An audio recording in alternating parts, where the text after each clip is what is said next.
ನಾವು ಕೊಡಲ್ಲ ನೀವು ಬಿಡಲ್ಲ ಅನ್ನುವಂತಹ ಪರಿಸ್ಥಿತಿ ಹಗ್ಗ ಜಗ್ಗಾಟ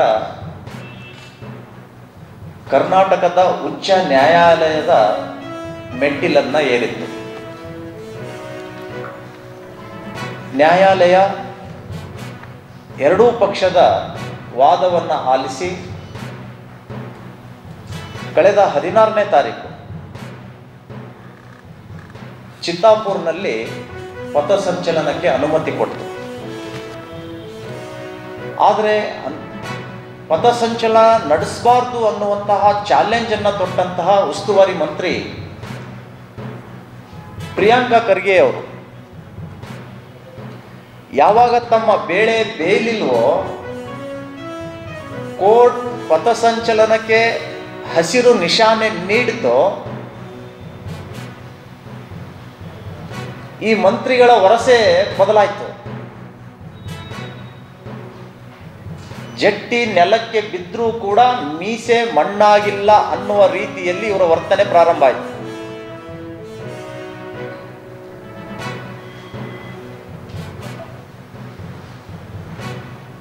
ನಾವೇ ಪಥಸಂಚಲನಕ್ಕೆ ಅನುಮತಿ ಕೊಟ್ಟಿದ್ದು, ನಾವು ಹೇಳಿದ ಮಾರ್ಗದಲ್ಲೇ ಪಥಸಂಚಲನ ಹೋಗ್ಬೇಕಾಯ್ತು. ನಾವು 300 ಜನಕ್ಕೆ ಹೇಳಿದ್ವಿ, ಹಾಗೇ ಆಯ್ತು ಅಂತ ಹೇಳಿ ಪತ್ರಕರ್ತರನ್ನು ಉದ್ದೇಶಿಸಿ ಮಾತನಾಡಿದರು. ನಾವೇ ಕೊಟ್ಟಿದ್ದೀವಿ ಪರವಾನಗಿ ಅಂತ. ನಾನು ನ್ಯಾಯಾಲಯದ ನಡೆದಂತಹ ಘಟನೆಗಳನ್ನ ವಕೀಲರ ಮುಖಾಂತರ ತಿಳ್ಕೊಂಡಾಗ ಗೊತ್ತಾಯ್ತು, ನ್ಯಾಯಾಧೀಶರು ಸರ್ಕಾರಕ್ಕೆ ಹೇಳಿದ್ರಂತೆ, ನೀವು ಕೊಡ್ತಿರೋ ಪರವಾನಗಿ ಅಥವಾ ನಾವು ಕೊಡ್ಲೋ. ಆವಾಗ ಅಕಸ್ಮಾತ್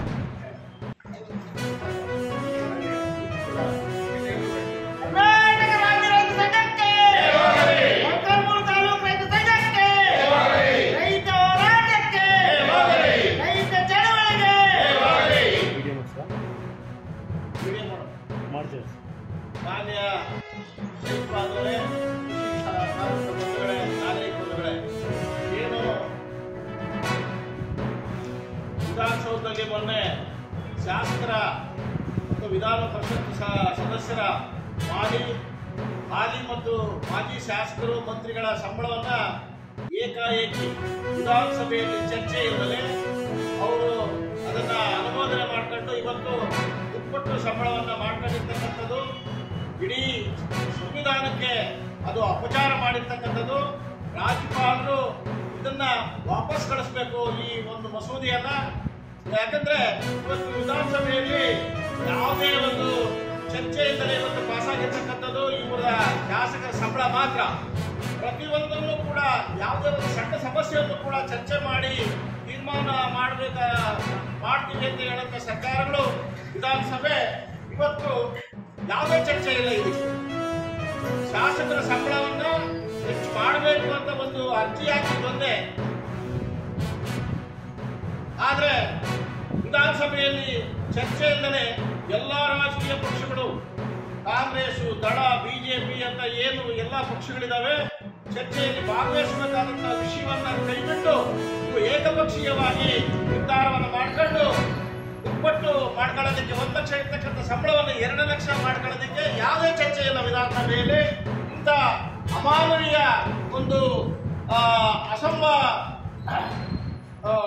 ಸಂವಿಧಾನದ ಅಡಿಯಲ್ಲಿ ಇವರು ಸಂವಿಧಾನಕ್ಕೆ ಅಪಚಾರವನ್ನು ಮಾಡಿ ಇವತ್ತು ಏಕಪಕ್ಷೀಯವಾಗಿ ತೀರ್ಮಾನ ಮಾಡಿದರೆ ರಾಜ್ಯಪಾಲರು ಕೂಡ ಇದು ಎಲ್ಲ ಸಮಸ್ಯೆಗಳನ್ನ ವಾಪಸ್ ಕಳಿಸಂತ ಕಾಯ್ದೆಗಳಿಗೆ ಇವರು ಅಂಕಿತ ಹಾಕಿರೋದು ಕೂಡ ರಾಜ್ಯಪಾಲರು ಎಲ್ಲೋ ಒಂದ್ ಕಡೆ ಇವರಿಗೆ ಈ ಒಂದು ಸರ್ಕಾರದ ರಾಜಕಾರಣಿಗಳಿಗೆ ಹಿಡಿತದಲ್ಲಿ ಇದ್ದಾರೆ ಅನ್ನೋ ಒಂದು ಮಾತನ್ನು ಹೇಳಬೇಕಾಗುತ್ತೆ.